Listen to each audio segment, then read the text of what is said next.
ఈదుకుంటూ గొప్ప సేవ చేశాడు. గుర్తింపించామా? కానీ దేవుడు నీకు ఇచ్చాడా గుర్తింపు? ఏమైనా నీ సేవకు ఫలితంగా నీ కుటుంబాన్ని దీవించి ఒక మాట చెప్పండి.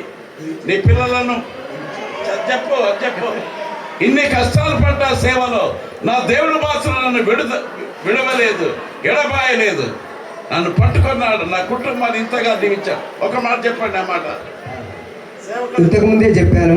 దేవుడు నాకేం తక్కువ కాకుండా చేశారు. నా బిడ్డలు కూడా, ఒక బిడ్డ మరి సోషల్ వెల్ఫేర్లో ప్రభుత్వ ఉద్యోగం చేస్తుంది.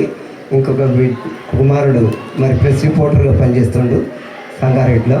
తర్వాత ఇంకొక బాబు అంటే సెక్యూరిటీ దాంట్లో పనిచేస్తున్నాను.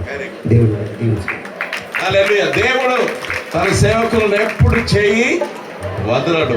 గాడ్ బ్లెస్ గారు, మీరు చేసిన సేవ ప్రశంసనీయమైనది.